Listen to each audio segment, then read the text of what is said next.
It's Tuesday, October 2nd. I'm Scott. I'm Rim. And this is Geeknights. Tonight, we discuss The Burning Wheel.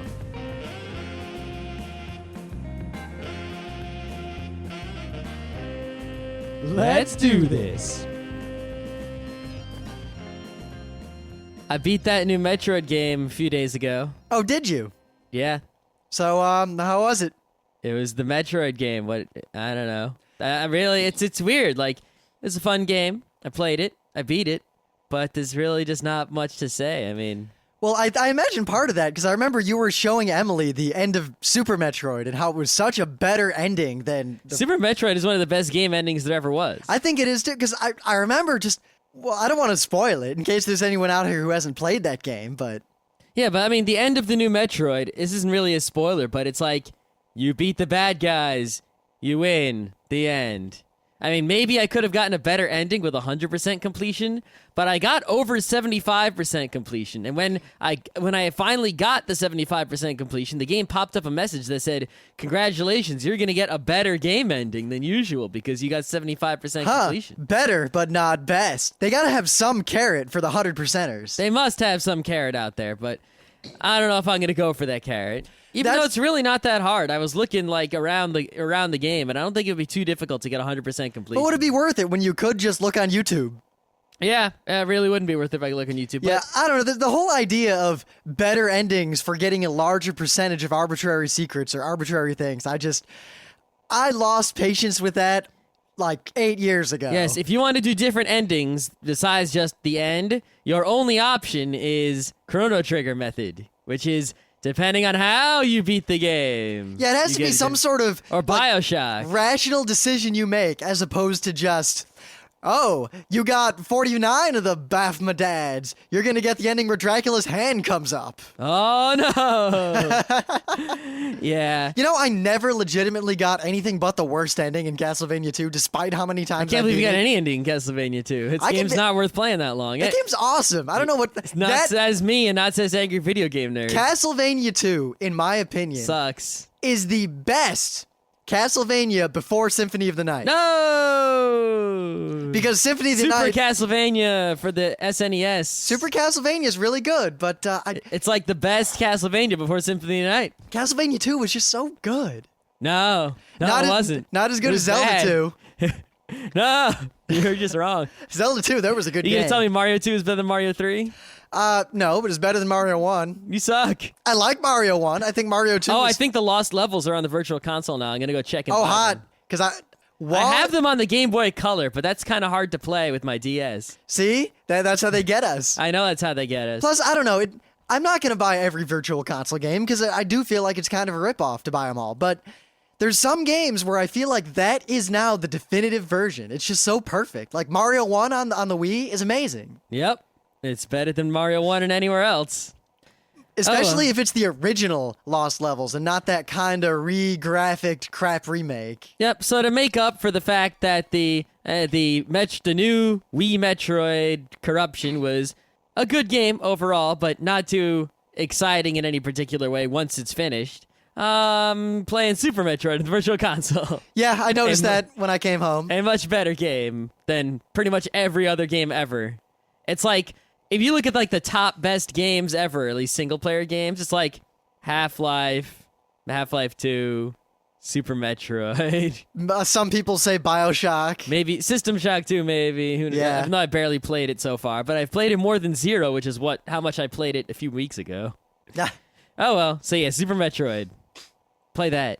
So in the news, and I mean, there's probably legitimate or interesting news out there in regards to the Fidgy games and the board games. Halo 3, whatever. I can't find any. I think we already said that Halo 3 came out, and what else could I say other than that it came out? And I believe a lot of people are getting the Ring of Death, probably because they're suddenly using their Xboxes again. My boss actually has an Xbox. He used it to play the Gears of War, and now he's going to use it to play Halo 3. Wow. He never used it otherwise. See, honestly, if I had an Xbox, I probably would just be playing Carcassonne I would just be playing... time. Yeah, that live arcade is pretty much all I'd be doing. I'm playing Uno with the webcam, Carcassonne, If they ever Settlers. set it up, like if they said, all right, Xbox Live Arcade is now available on Vista, I would upgrade that second, Maybe. I would teleport into a Best It Buy. depends how much it was. I'd be willing to pay almost as much as an Xbox. People are actually starting to be pretty hard on Vista. Like, listen to the most recent twit. I know. And they were talking Why? they were talking that like they were treating Vista like Windows ME. See, It was pretty harsh. did they have anything legitimate? Because, I mean, Vista's not great. I'm not going to say it's as Pretty great. much, they were one of the guys on the show wrote a really good article, and I didn't read the article, so I don't know. I mean, basically, the only reason I use Windows anyway is for gaming. So if gaming goes to Vista, I'm going to Vista. If gaming skips Vista, I'm skipping Vista. Basically, the thing is, right now, if you want DirectX 10, you need Vista. But in terms of most games in general, what people seem to say is that the performance is worse on Vista, and Vista doesn't really do anything that Windows XP doesn't do. Well, one thing it does very well is not be fully patched and ready and tested. Yeah, I guess. Right. But I got to talk about this. I'm not going to talk about it much. It's kind of like when the Wii name was announced and everyone went, oh my God, it made Wii jokes. And now everyone calls it Wii and doesn't even think about Revolution. I know. I tried so hard. I remember when it came out, I was like, no one's going to call it the Wii. Physical Plant, Capstone. I'm calling it the Phoenix. Firebird, Fire something. It's like, I'm going to call it the Revolution because that seems so cool. You know, the Revolution, the Nintendo Revolution. Wii. It's the Wii. It's over. Anyway, so Nintendo. You fought the good fight I fought for you about fought, 2 seconds. You fought the fight. Not as long as me. So apparently, and this is all over the news, this shouldn't be news to anyone. Nintendo is going to be packaging and giving away with all the new systems or all the new controllers a big rubber condom for the Wiimotes. Yep. I mean, first they made the strap. Then they made a better strap and a better strap and a better strap. First, they made the strap. And now then- they're making the best possible strap, I guess, with also a Wii condom. Now, a Wiimote condom. what bothers me is that anyone could find fault with the original strap. Do you understand the sheer misuse you would have to apply yourself to break that strap? Mm-hmm. No, it's impossible for an intelligent human being to let go of a Wiimote, Yep. let alone break that strap. Yep. Obviously, they weren't wearing the strap, first of all. And Yeah, you but remember, a lot of people claim that, the strap broke, even though I believe most of those people were lying. Mm-hmm. But, a lot of people are talking, why would Nintendo do this? Or it looks dumb, or it doesn't matter. Most people aren't going to use this. You know why Nintendo is releasing this? I'm going to let you all in on a little secret that you may or may not realize. This is nothing more than Nintendo saying, see, we did our due diligence, and now you can't sue us if you break your big screen TV. Well, I think a lot of that stuff about, people breaking their TVs with their Wiimotes early on was a lot of, it was greatly over-exaggerated. But regardless, it created sort of a PR problem for Nintendo. And Nintendo is very smart, and they realized that the number one most important thing to making money is not having a good product, not having anything else. The number one most important thing to making a lot of money in big business is public relations. So they said, hey, this is the most important thing. If we have bad public relations, and there's bad stories about us in the news, we're done. So they did everything they possibly could. They don't care how much money it costs to fix that. And they did fix that. And now they're going, money. I have seen some people make the comment that it looks like, it would make the Wiimote a little bit thicker feeling. If you have big hands or you feel like the Wiimote's flimsy, it might just make it feel better in your hand. It might. I could see that. We can get them. They're free. You want to get them? I figure we should get them. If something's free, tragedy of the commons, let's go right in there. All right, I'll go fill out the thing and get them for free. Because I'm still using the original straps from because we got the Wii day one.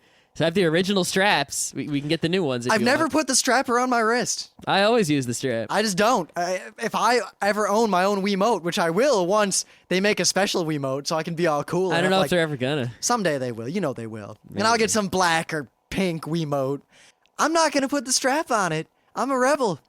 Yeah, one day you're going to be playing WarioWare or something in that. Oh, yeah, because I'm ever going to play WarioWare for the fucking Wii again. That was the best game ever. They might come out with another one. Yeah, and you know what? They're probably... remember, WarioWare for the GameCube was such a fluke, and they don't understand why it was a good game. I'm not convinced that Nintendo will ever realize why that WarioWare was a good game. I just think they don't think about it and they don't care. Hence, I highly doubt that I will ever play a WarioWare game again. Except WarioWare for the GameCube, which for a long time was the best game on the Wii. All right. So, you know Gabe Newell? He's like one of the co-founders of Valve. I've heard the name. I don't really pay attention. Yeah, he's like the Valve guy. You know, he's pretty famous. You know, he's responsible for all those awesome Valve games. There was a pretty big interview with him. Of course, there are going to be many interviews with him in the coming times because, you know, Orange Box, like biggest game of the past. You know how hard it is to not make every Tuesday be about Team Fortress 2? I know, right? And I'm pre-downloading Portal right now. And they ask him a bunch of questions about various things here and there, you know. He kind of looks, actually, I've never seen a picture of him before, but this interview has a picture of him. He looks like Newman. Really? Yeah, kinda. Huh. Only with different color hair. Huh. But anyway, one of the questions they ask him is they ask him how come he's not making games for OS X. And first of all, I'm pissed they didn't ask about Linux. Ass. But, you know, that is true. Why isn't Steam on OS X? That would totally rock the house. I would buy a Mac, probably. Yeah, I'm going to guess, because I didn't read this article at all. I'm going to guess the answer is not many people have Macs, and the kinds of people who have Macs are not the kinds of people who are going to play Steam games. Not even close. Huh. So Valve has been in talks with Apple before, right? And they've said, hey, we're thinking about making games for the Mac. We want to move all our stuff over there. And Apple, you know, whenever they've talked to Apple, he said, this is according to him, right? He says, well, you want me to read the paragraph? I didn't read anything. All right, I'll read the paragraph. All right, go for it. This is a direct quote from Gabe Newell via this interview. All right. We tried to have a conversation with Apple for several years, and they never seemed to... ... Well, we have this pattern with Apple where we meet with them. People there go, wow, gaming is incredibly important. We should do something with gaming. And then we'll say, okay, here are 3 things you could do to make that better. And then they say, okay, and then we never see them again. And then a year later, a new group of people show up who apparently have no idea that the last group of people were there and never followed through on anything. So they seem to think that they want to do gaming, but there's never any follow through on any of the things that they say they're going to do. That makes it hard to be excited about doing games for their platforms. Huh.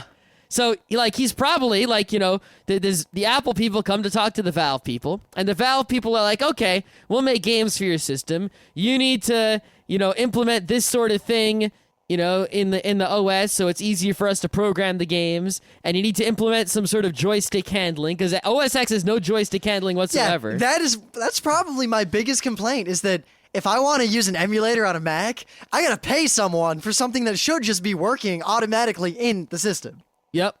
And they're like, they're probably telling them, you know, all the things that they need in OS X to make game development feasible and profitable in a reasonable amount of time.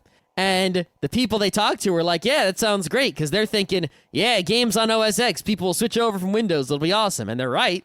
And then they probably go back, and Steve Jobs is like, what the fuck are you talking about? I'm not doing that shit. And they just don't do it. And no one pushes them to do it, and they don't think about it. And people say Steve Jobs hates games, and there's no evidence of that, but I believe it.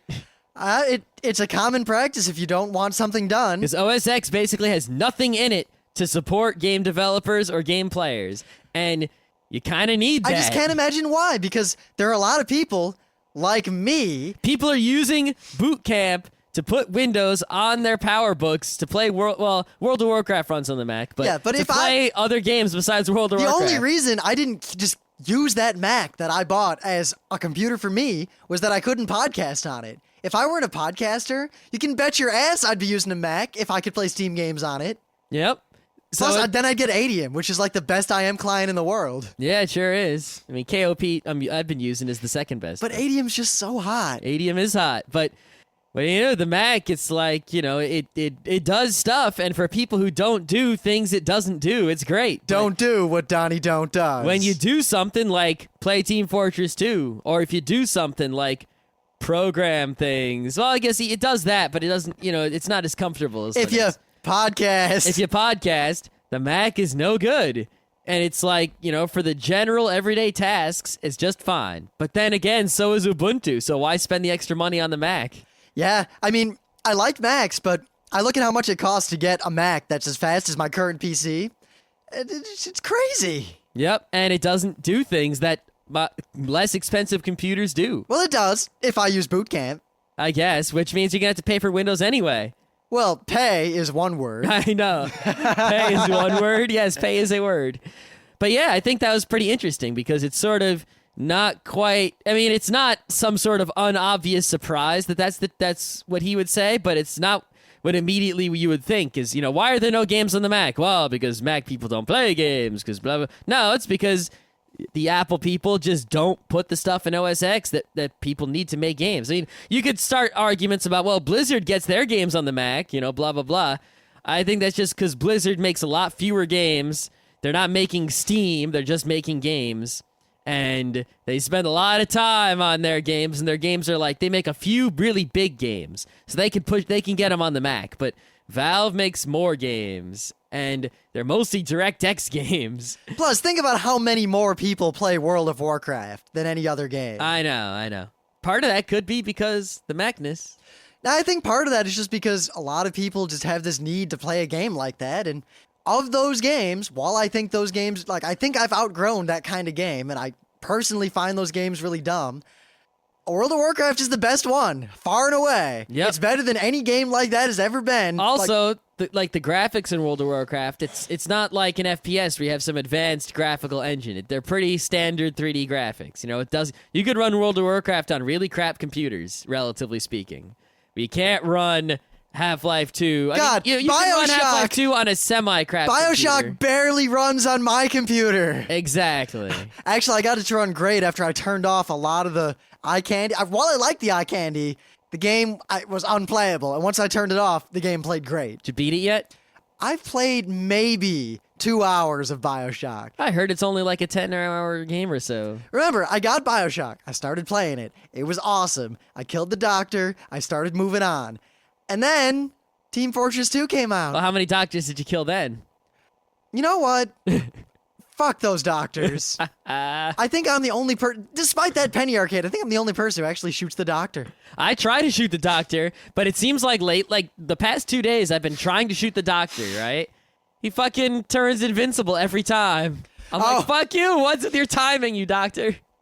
Before we get on to the things of the day, I just remembered something happened in Team Fortress 2 that I gotta stop talking about this game. No, I gotta get this out because this is so brilliant, and I enjoyed this thoroughly. So how most servers in Team Fortress 2 have the voice chat shared between teams, everyone can hear everyone.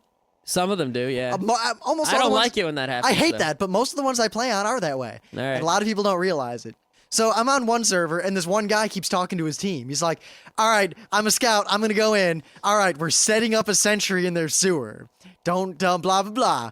And we're just listening for a while. And finally, someone on his team is like, dude, they can all hear you. STFU. So, all right. I laugh at that, and I keep playing. And then, 4 or 5 games go by, and there's a lot of turnover in the people. And then I think a minute, and I start doing the same thing for a little while. But you're lying. Well, I'm not lying at first. I'm just kind of saying, I'm acting like I don't know. And I'm a sniper, and I'm fighting against these 2 other snipers that are really fucking good. I'm having trouble with them, and it's just really close, across the 2 fort.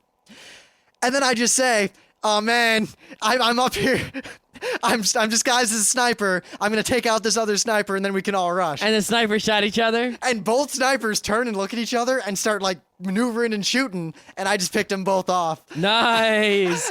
Very nice. I was so proud of that. That is the way that you do the Sun Tzu action. And see how I threw that in there? Because, the soldier. Yes, the soldier video? That was quite good. Yeah.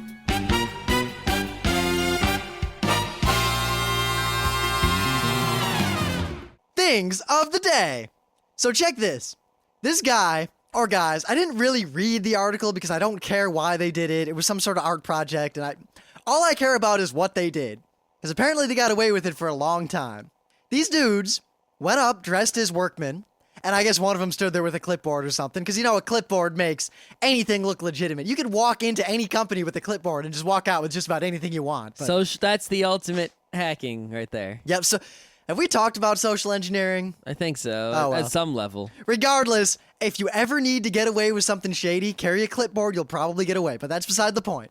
Badge, name tag. Yep, especially if it's fancy looking. If the logo on your name tag matches the logo on your clipboard papers, you're set. Oh, if you have a letterhead, oh man. Yep. And some sort of scribbly signature at the bottom of a complicated looking requisition form. They just make it in Microsoft Word. Yeah, with really small print, and it could be lorem ipsum. They're not going to read it. Yep. Anyway, so these guys built an apartment out of cinder blocks and fully furnished it inside of the parking lot of a mall Oh, man. and proceeded to live in it. oh, man. It didn't have running water, so they had to use the mall bathrooms, and I guess they went somewhere to shower. But they had power and a PlayStation 2 and just full furniture. Oh, my God. And I just think that's so cool because that's always been a tiny fantasy of mine, especially when I was younger, just to setting up a tree fort, but not in a tree, but somewhere awesome, like in the middle of someone else's house. Yeah, it's secret compartments and secret places are like way cool. Yeah, if I ever build a house, you can bet your ass there's going to be a secret passage. Oh, secret passages. Oh, yeah. Secret rooms. No, you walk in. All right, so our house, right? You're going to walk into it. You open the front door. There's a foyer, and that's it. You have to open the skull and take the key out to open. I wouldn't want to live in Shadowgate. That's not a happy place. Our house is like 100 doors and a sphinx. And a behind troll, every one of them is death. and a lake of fire and a sphere. Behind every door is death and a lawsuit. Oh, man. Right, so Okay. that's all I got to say about this. This is just cool. Okay, so BB Spot. If you don't know, BB Spot is a funny nerd kind of satire site that makes up funny fake news stories and Yep. stuff like that. It also used to be a very good source of thing of the day type things before sites like Fark and Dig really just took over for that. Yep. So they put up today a "Should I stop playing this game?" decision matrix for married folks, right? A decision matrix is otherwise known as an expert system. Yep. It's basically a series of questions, and you answer them yes or no, and it points you with arrows to what question you should answer next, and eventually it leaves you with an answer to your situation. It's basically a decision-making system. It's very useful in a corporate setting if you want to, say, have employees execute a process and make decisions, but you don't want them to have any discretion. Yep. All right. So do you want to do this? All right, I'll do it. I'll All do right. it. Pretend you're married. All right, I'm married. Okay. Should you stop playing the game? That is the question. No. Ready? No. Wait. Okay. So the first that is the main question. So that'll it be doesn't matter answered at what the game. end. We can just make up a game, or Pretend whatever you want. all right. I'm playing Custer's Revenge. No, Cat House Blues. All right. Is the spouse home? Yes. Is the spouse asleep? Sure. Is there work in the morning? Yeah. You have any sick days left? Yep. Keep playing. You know what? That sort of decision matrix is the kind of loop that is going on in my head all the time. You want to do another one? All right. Should you stop playing? Is the spouse home? Let's say no. Why are you asking? But what if I have work tomorrow? It doesn't matter. The answer is why. See, the only thing is, I will say this, and I'm not.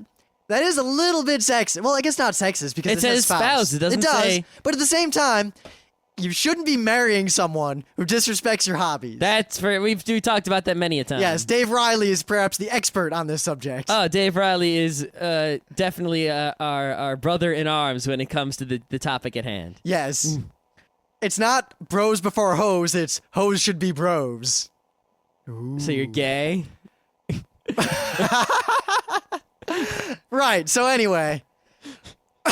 There you go, forum. That's your fill for the day. You know, someday they're going to wonder if we do this on purpose or not. And Sometimes yes, sometimes no. we swing both ways. Oh, Oh. that was obviously yes on purpose. Okay. Right. So, way back, we interviewed a man named Luke Crane. He is the designer and primary author of the Burning Wheel tabletop role-playing game system. The man is a tiny god, and I highly recommend you listen to Scott's interview with him. I say Scott because back then we didn't know so much about audio, and I was kind of drunk. So Scott conducted the interview. Very drunk? I wasn't that drunk. Pretty drunk. Nah, but the thing was... You weren't going to drive home. Of course not. But, well, partly because of that fucking blizzard or That whatever. was a different. That was the time before. Oh, yeah, it was. But I was sitting there dealing with the fact that Luke Crane, for the life of him, cannot use a microphone. Well, the man gestures a lot and moves around a lot, and he's very energetic. So a microphone on a stand sitting in front of him was not gonna. I felt out. like I would have to just stand behind him holding the microphone in his He mouth. needs a boom guy or a lavalier Yes, he does. But anyway, or a boundary. that guy there's a lot of insight to be had about role-playing and what is good about role-playing and why people really role-play. And, we talked a while ago about, whining gamers. Now, a lot of times they don't understand the games they whine about, and as a result, the suggestions they make. Luke Crane is an example of the opposite of that. He knows more about role-playing than most people. And he's put a lot more thought into it than most people have. And as a And he's result, had a lot of help from other people who've also put a lot of thought into it. I believe he even used the words, standing on the shoulders of giants. Yep. But the guy, if you listen to him and the way you'll probably end up having a lot more fun playing games like Dungeons and Dragons or any role-playing game, because you'll start to kind of think about what you like about role-playing and what you don't like and how you can get rid of the things you don't like and just do the things you like. And despite us being total Luke Crane fanboys and playing with, in his games at conventions and talking to him and interviewing him and buying his books and reading his books, we never actually played that much Burning Wheel. And he would always tell us, just play it. And I'd be like, it seems hard. Like, it's a daunting task to try to play it, and I don't feel like it'll be right. And I'll mess it up. And because we were the way he runs Burning Wheel is amazing. And if you ever are at a convention, a gaming convention where Luke Crane is there, or even anyone named Luke Crane, because even if it's not him, you got to take that chance. Yep. Just sign up for whatever event he's running and see what happens. I guarantee you'll have a good time. Mm-hmm. But we took all his other advice and we tried all those games he talked about or we read about him and we everything he said we thought about, except the final piece of advice, which was just fucking play it. That's Just all you play need my to do. game. You bought my game. Why aren't you playing my game? Yeah, don't think about We it. kept Don't worry playing about D&D it. even though we loved his game. It was sort of like, it felt sort of like this communism thing where on paper I loved it, but I didn't feel like I could make it happen, so I didn't do it. I just kept playing D&D. It also didn't help that we have capitalism. we have a large gaming group, and the majority of the people in our group aren't even that well versed in Dungeons and Dragons. So switching them to Burning Wheel didn't seem like it would be easy. No, it definitely Granted- seemed like it was going to be hard. Granted, the answer is it is really hard, but we'll get to that. It was really hard. But not for us. No, not for us, but it was difficult, and there were some hurdles to jump over. But a lot of you who listen to that interview or hear us talk every now and then about Burning Wheel, and especially many of you who have been participants in the various forum arguments about Burning Wheel, and especially after we did that show on why we really don't like Dungeons and Dragons anymore. Oh, I remember that. Wow, why it sort of makes this show feel redundant in a way. But Well, yeah, because I think this will be more anecdotes. It's real world experience. Yep. Like the previous show was the theory. Like, here's why we think we like Burning Wheel.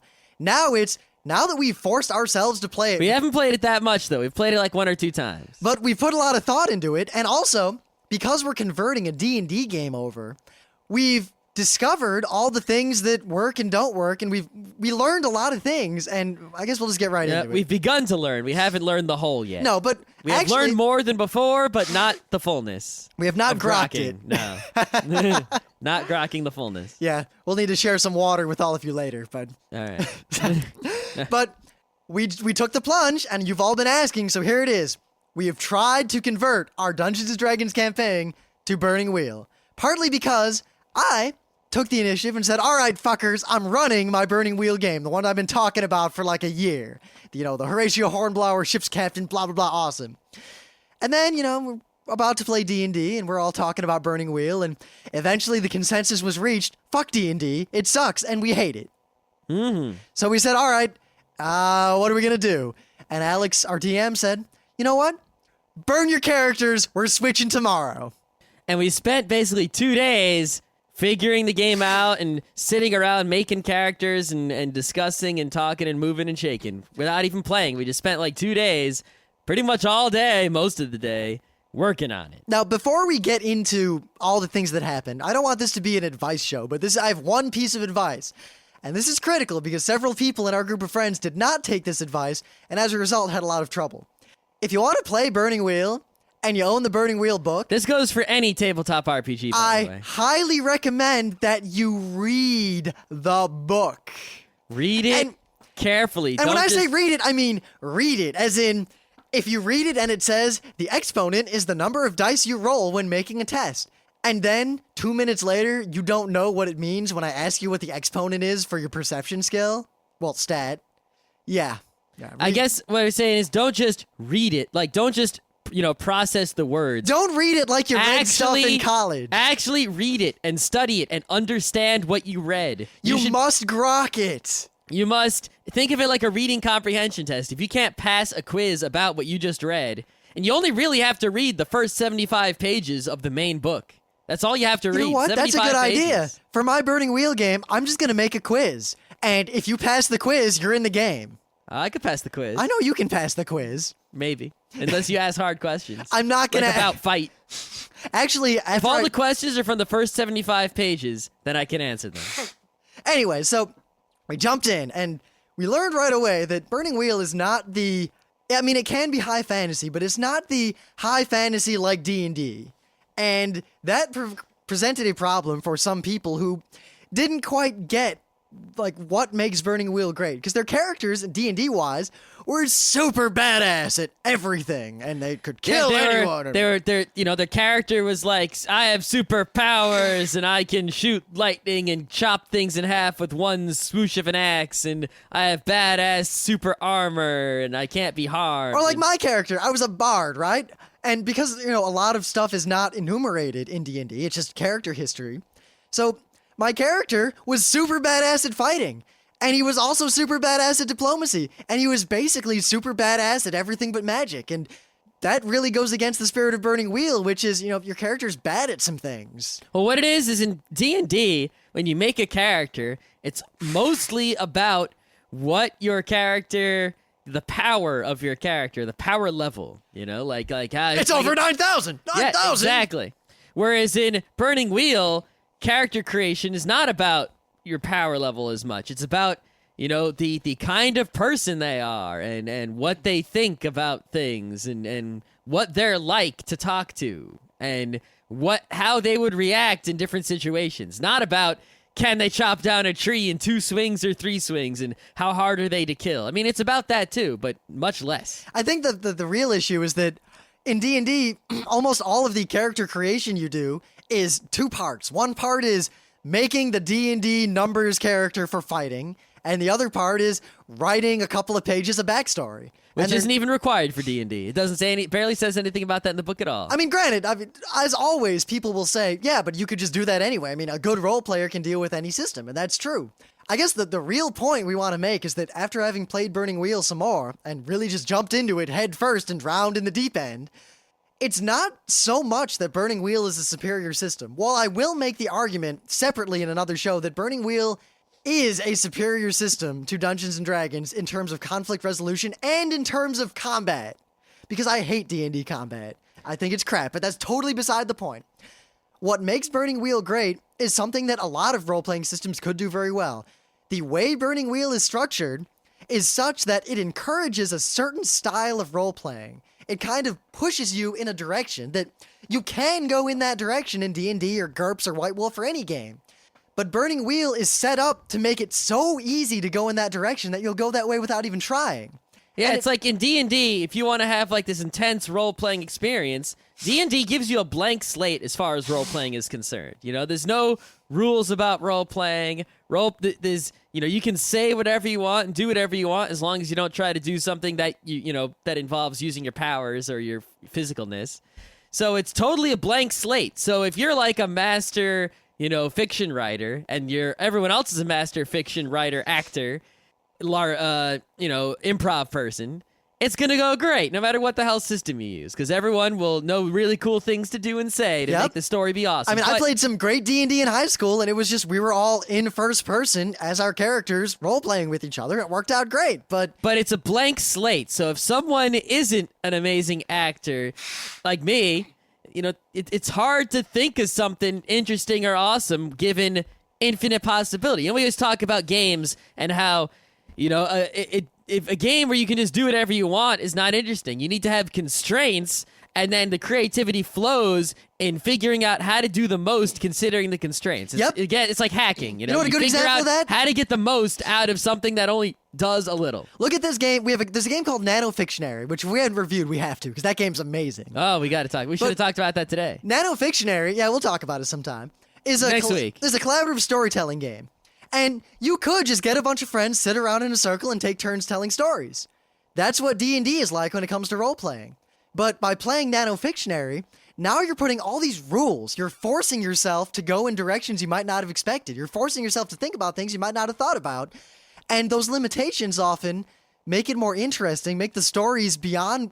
It's like you sort of out-creative yourself because you're limited. And as a result, you can't do exactly what you wanted. You're forced to think in a different way. Yeah, given a blank slate, the only thing you're going to write down is what comes to mind. But if you put some, like, mile markers, if someone else or if you put mile markers down on the ground or get some mile markers from a book and lay them out, and then you start thinking, guided by these markers, you're going to go in a direction that you would never have thought of given a blank slate. And that direction, because Burning Wheel is designed so well, is towards interestingness and entertainment for the people sitting around the table. And the style of play, I mean, I think, because we've always talked up to this point about Burning Wheel in very vague and, style of play, role play, this and this, the important thing. And we haven't talked a lot about the nitty gritty or exactly what or why. And after playing a little bit of Burning Wheel, and mostly after talking about what little Burning Wheel we played incessantly for several days, very specifically, the style of play that Burning Wheel kind of encourages is this idea that your character believes something, and your character wants to fight for that belief. And that's what all good role-playing is. If your character doesn't want anything, why are they even in this game? Yeah, I mean, I'm a cleric. I worship this god, and I can cast Flame Strike and heal people. But I'm with this party, and there's a bad guy. But it's like, do I want the bad guy dead? Do I even care? Why do I care? These are questions that D&D does not force you to answer. And sometimes you just accept, yes as the default answer and go along with it. But if let's say you're playing D&D, right? And what if the cleric decides, I don't really care about this bad guy or this dungeon that we're all crawling in. Or that happened when we were playing the Sigil game or Sigil, where we were all, the Society Esoterica, whatever. That was really cool. Yep. But my character wasn't stupid. And the thing all the rest of the people in the game were doing, their characters, was something that was stupid as far as my character was concerned. So he didn't want anything to do with it. And effectively, that forced that character out of the game because there was no point for that character to be there anymore. Imagine if there's a fighter, a black mage, a white mage, and a thief. All right? And they're all together. They're all friends from some previous experience. And the fighter gets pissed off at this guy across town, and he's like, "Let's go kick this guy's ass. He stole all my money." What if the other people are just like, "I don't care about your money"? Well, now it's what kind of game do you have? You have a game that's uninteresting. The fighter is pissed. He goes across town to fight a guy. The other three people are sitting around going, "Whatever."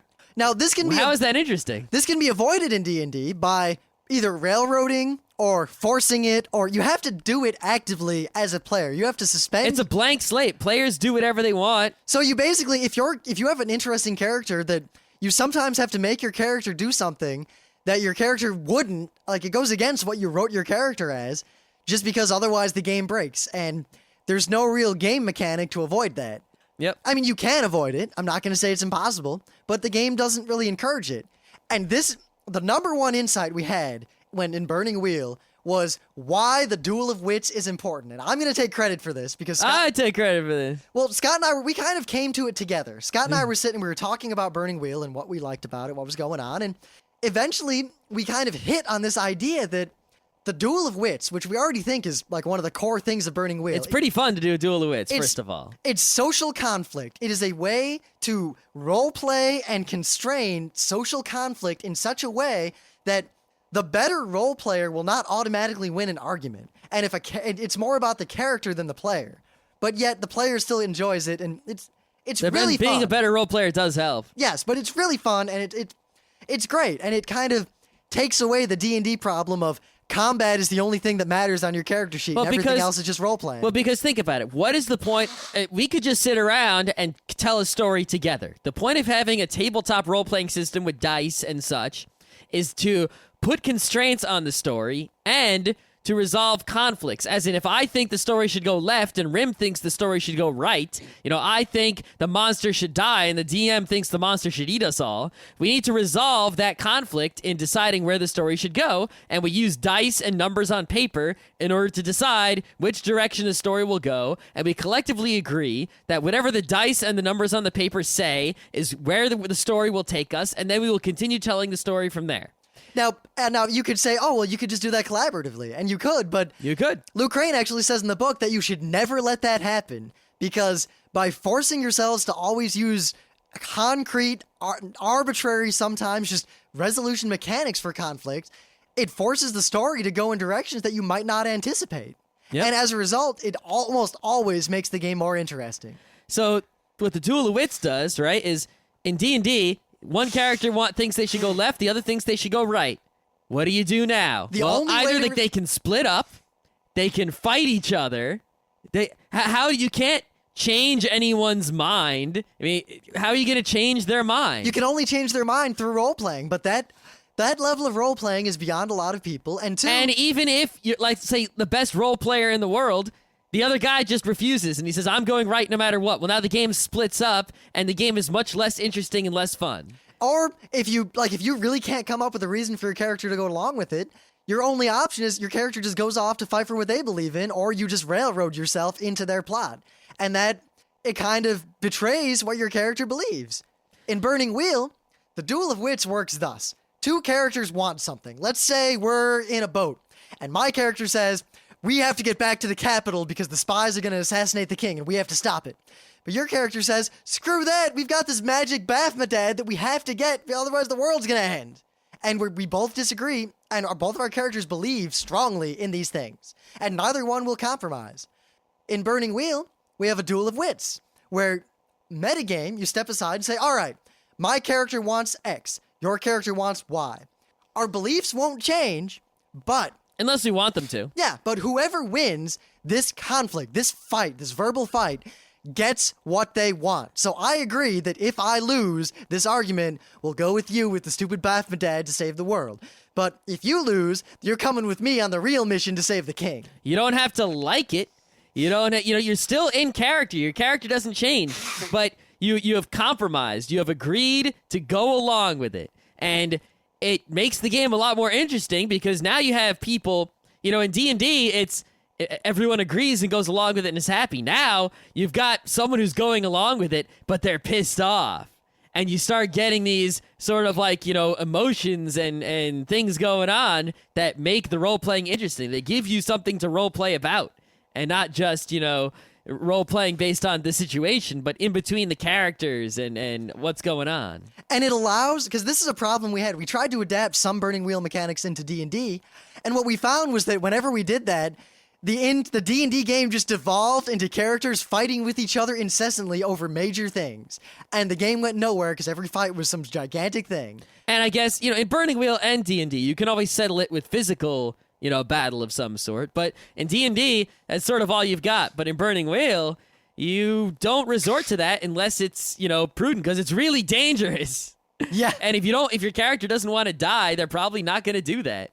Or if your character's weak, which most of them are, you're not going to do that unless you really, means it to you. But by adding this, now there's a game mechanic to back it up. It's, you lost. The rule of the game is your character goes along with this, but he's pissed and he still believes what he believed. Or, it believes whatever you want it to believe. But the point is that what you want to believe. It keeps the game interesting. It keeps the characters in the game together.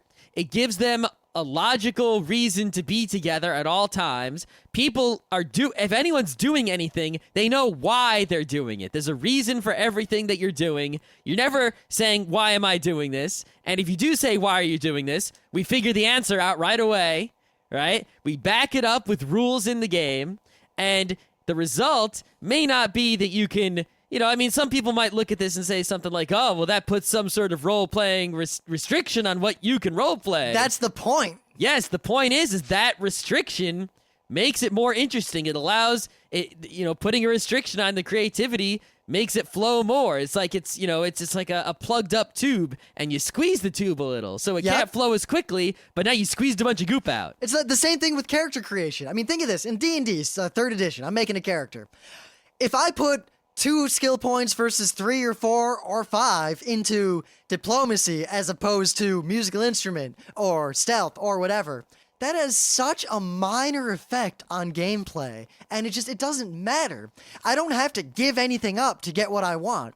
In Burning Wheel, choosing to put 1 point into, my fighting skill versus into my thinking skill is huge. I have to give up a lot to get what I want. The character creation in Burning Wheel forces you to to distill your character into what is important. I mean, I wrote my character. I'll use the example in this game we're converting. Gaius. He's effectively a Roman. And, I wrote the character, and he's the adopted son of a really important senator, and his family's very wealthy, and blah, da, da, da, da. And he's a bard, so he's good with the sword, and he's a chronicler, and blah, blah, blah, blah. And I could just write all this stuff, and some of it was interesting, and some of it wasn't, and a lot of it didn't really matter in the game. In Burning Wheel, when I remade the character, I had to follow the life paths and the rules of making a character. Making a character in Burning Wheel is really fun because when you make the character, you basically choose their life path. So you say he started out born in the city, and then he became an apprentice, and then he was outcast because he was a thief, and now he's a loan shark. You could write a novel or make a webcomic where you didn't do anything really creative other than burn a bunch of characters in Burning Wheel, roll the dice to see who wins what conflicts, and then write out the exchanges that those conflicts caused. You could do that. You could make a pretty damn good novel pretty quickly like that. But by making Gaius this character in Burning Wheel, I was forced to think about what is important. Is it important that he's wealthy? Or it is important that he's good with the sword, because I can only pick one. It is important that he knows this senator. It's not like D&D. Everyone's level 5. Everyone has the same amount of money. Yeah, it's like even the pauper at level 5 has this much money. Like I can still the have knight at level 5 has the same amount of money. I can still have all those things in my character history. I could be the son of this important senator or not, and it doesn't matter in Burning Wheel. But if I spend the points at character creation to say, no, I'm not just his son, I'm his fucking son. What I'm saying is, that is important to me. I chose to give up other things my character could have to say to the DM and the other players and to myself that is what is important about my character. That is what my character is. Yep. And if you put something about your character and you don't spend any points on it, right? It's just something about your character and the backstory. That's fine. But it doesn't actually mean anything in the game. But if you spend points on it, you are saying that will matter in the game. And if there's ever a point in the game where something will matter that you did spend points on, like let's say I spend some points to say that my character is missing an eye, right? If I just say my character has an eye patch, that's just flavor text. It doesn't do anything. You might have a whole 4-page story about how your betrayed lover stabbed you in the eye after blah, blah, blah, but whatever. No one cares about that. But if you spend a point and say, I am missing an eye and I have an eye patch, and that's on your character sheet, it suddenly matters. And if any point in the game it would ever matter, you point at your character sheet and you say, look, everyone, it says right here I spent points, and it says I am missing a fucking eye, and it matters, and it makes a difference in the game. Your backstory in D&D really doesn't make a difference in the game. You can write whatever you want in your backstory. I mean, let's say I make a level 5 monk. I could write a backstory that was like, I was king of the world, I was a god, then I died, and I came back, and I was a present, and then I was this, and then I was that, now, and I was this, and obviously, and now I'm a 5th level monk. All those problems can be mitigated by, like people are going to say and argue, good role-playing and forcing yourselves to stay on track. And I'm not saying that you can't play D&D and make it just as dramatic and just as interesting, just as awesome. It can be done. Because I've done it. I did it a lot. It has been done quite often throughout the history of the world. However, it is not easy, and it requires people who are really trying very hard. And Burning Wheel makes it easy. The psychology of the system moves people to do things that are more interesting and better role-playing without having to think about it a lot, without having to have a lot of acting skill, without trying very hard. It's almost as if it psychologically makes people better role-players times 10 if they just try a little bit. Yep, it is the start. I think we can end this with an example, because this is one Scott and I talked about. And it's an example of how a scenario is run typically in D&D versus how the same thing would be run in Burning Wheel. And a lot of this isn't even so much game mechanics. It's just in the Burning Wheel book, Luke Crane says things like, do it this way, handle it this way. That came up? Well, don't make it end, make it complicated. Yep. I think the scenario was our party, a bunch of people, think like ancient Romans and a whole bunch of people with a bunch of varied interests are trying to get back to the capital of a nation to deal with a whole bunch of bullshit that just happened. And we're in a ship that's barely afloat and we have to stop somewhere. So we stop there. And it's going to take like 4 days to fix the ship. And we're stuck here for these 4 days. And while we're there, oh look, the fort was attacked by a monster. Should we stay and help these people, stop that monster, or should we go on our way? And that was the base conflict. Now, the D&D way this was handled was, all right, we're here for 4 days. There's a monster, you say. Well, obviously, it being D&D, we'd better go deal with that. And obviously, the best way to deal with it is to roll a bunch of gather informations to find out where the monster is, roll a bunch of knowledges to find out if we know how to fight it, figure out where it is, role play, talking to the villagers and whatever, trek down there, because obviously the monster's going to be there, fight it, have a long fight on a grid, win or lose, but if you lose, the game's over because everyone died, most likely. Or most of the people died, and it's very hard to raise dead most of them. Yeah, come back, and then, oh look, the complication, because you were down there fighting, the ship is gone, and now you're stranded here. Yep. Now, that worked okay. The problem was... There are many problems with it. Yeah. The first problem is that what if you fail to gather information checks? Now you know nothing about the monster. So what do? We don't know anything. The monster just gets... What do you do? It's up... The DM pretty much just feeds you the information because it's the characters interacting with the setting, and that's it. That's all you have to play with. And if the DM doesn't feed it to you, you got nothing. The characters can interact with each other, but it doesn't matter. We have nothing else to do while we're here because the ship's laid up, so we're kind of railroaded onto this path, which is, typical D&D. And it can work, but it takes a lot of effort. I say take the same scenario and apply all the, I guess, Luke Crane, make it complicated, make it interesting, don't make it a dead end. All right, so we get here. Instead of just saying, all right, the ship's going to be laid up, here's a subplot, or here's an interesting plot that's going to be here, immediately think at any juncture as the dungeon master, what conflict can I introduce here? What can I do to make this interesting? So don't just say, oh, you're stuck here for 4 days, there's a thing you can investigate. It should be, you're here, the ship's ready to go right away. Like, skip that. Skip to the interesting part.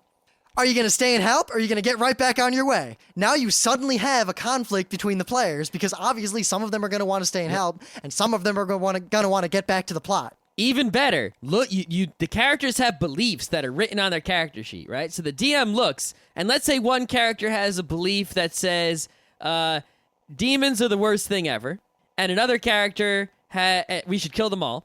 And another character has a belief that says, avoid dangerous situations because you're weak, right? So you make a demon come. Now, suddenly these two characters are at odds. One of them says, we must go kill this demon, and you all have to come help me. And the other one is like, I ain't going anywhere near that dangerous thing. And now there's some interesting role-playing going on between the players. Not between the players and the DM, but in between the players of the game. And they start doing interesting things with each other. Yep. And in D&D, you roll a knowledge check, and it's usually you find out what you needed to know, or you don't find it out, or something like that. I mean, here. Pretend. Here, ready? I'm gonna give you a thing to roleplay. Ready? All right. Okay, Rim. You're a kung fu master. Yep. And there's a monster over there. Go. Roleplay. All right. I punch it. Yeah. Now, how about this? You believe that monsters are awesome, and Okay. you see one over there. I don't go punch it. Well, I'm just, it's like, because you have a... That wasn't the best example. No, it was. I couldn't think of one. But when you have sort of like a belief to play on, in your mind, what to do, it's like, you know what to do. It's like, aha, I'm going to do this. What do I want? And while you'll say, yeah, but your character can believe things in D&D, yeah, that's true. But the constraints of Burning Wheel are that you have 3 beliefs. Your character might believe a lot of things and might have a lot of stuff going on in his head. You have 3 beliefs on paper, so they matter. You crystallize it. You think, what are the 3 most important things to my character in the world? That is what I'm going to care about. That is what is going to matter in this game.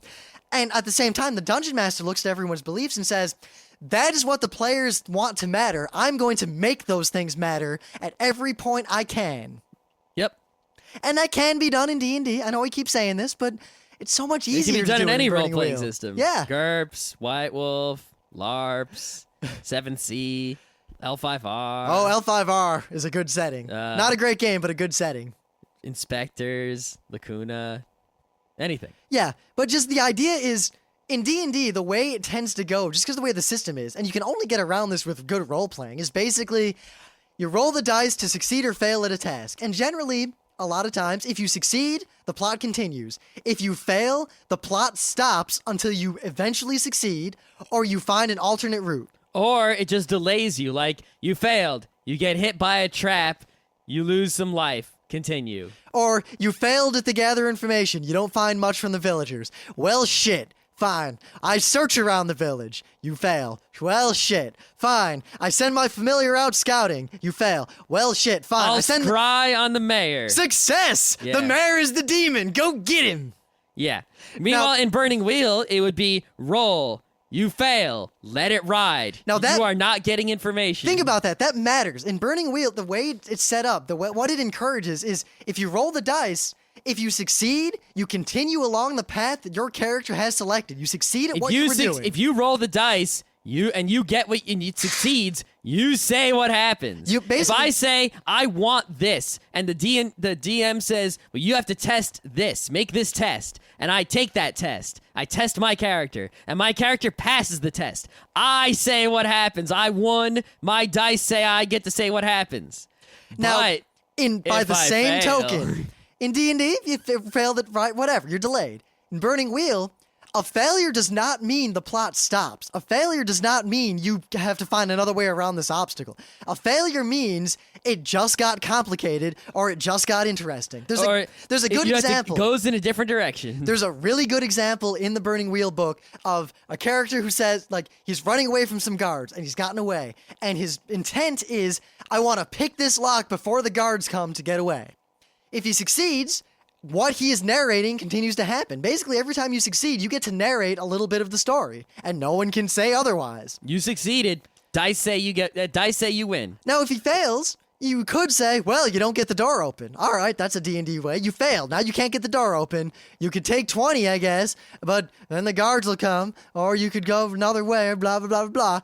The example in Burning Wheel in the book is, all right, you could do, yeah, he doesn't open the door, but he didn't say open the door. He said open the door before the guards come. That's what he wanted. So if he succeed, he would get what he wanted. If he doesn't succeed, by the rules, he doesn't get what he wants. Something else happens. So either, all right, he still gets the door open just as the guards arrive. So now you've got drama and conflict right there. Omens, or he opens the door. There's guards on the other side. Oh no. There's all sorts of directions you can go. Failing in D&D, a lot of times, unless you really roleplay your ass around it, or you have a really good DM who takes care of it, stops you in your tracks until you eventually succeed and continue.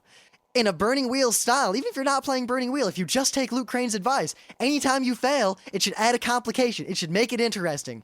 I'm trying to find out. I'm going around the game, docks. the story always goes forward. It just might not always go forward towards the positive, obvious ending. It goes forward in some direction. Might not be a direction that you were thinking of. Yep. And the game mechanic forces you to move the stories in directions that no one thinks of. I'm going around the docks looking for some sailors to get on my ship, and I just roll really badly. All you're thinking is, I'm going to get sailors on my ship. That's all you're thinking. I fuck up. I don't find sailors. I find cultists pretending to be sailors. Ah, fuck. Or, even better, you find sailors, but one of them is evil, and he tries to fuck you. I don't find sailors. I find out that some old sailor that I pissed off back in the day is looking for me. Uh-oh. I gotta watch out now. Yep. Ah. All right, I think we've gone long enough. The gist is, I need to eat something. by jumping into Burning Wheel like we did, we've realized that the only way to play Burning Wheel is to just jump right the hell into it and play it. Even if you mess it up a whole bunch, or you don't get everything right, and you have a hard time with it, it doesn't matter.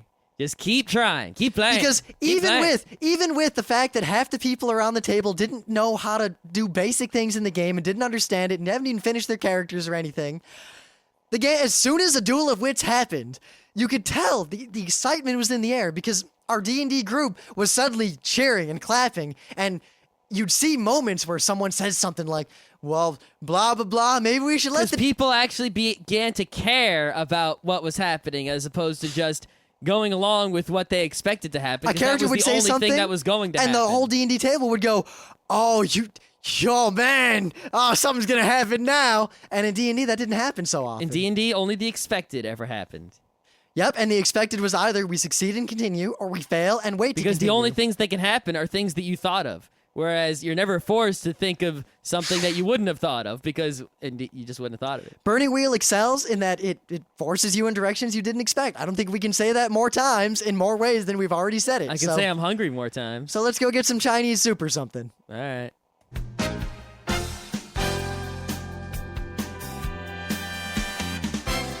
This has been Geeknights with Rim and Scott. Special thanks to DJ Pretzel for the opening music.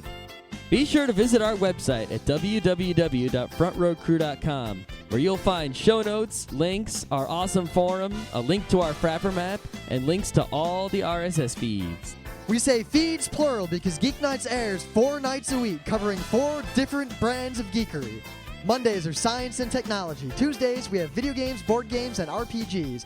Wednesdays are anime, manga, comic nights. And Thursdays are the catch-alls for various rants and tomfoolery.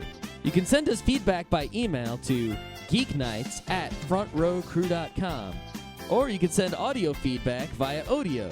Just click the link that says Send Me an Audio on the right side of our website. If you like what you hear, you can catch the last 100 episodes in iTunes or in your favorite podcatcher. For the complete archives, visit the website, which has everything. Geeknights is distributed under a Creative Commons Attribution Non-Commercial Share-alike 2.5 license. This means you can do whatever you want with it as long as you give us credit, don't make money, and share it in kind. Geeknights is recorded live with no studio and no audience. But unlike those other late shows, it's actually recorded at night.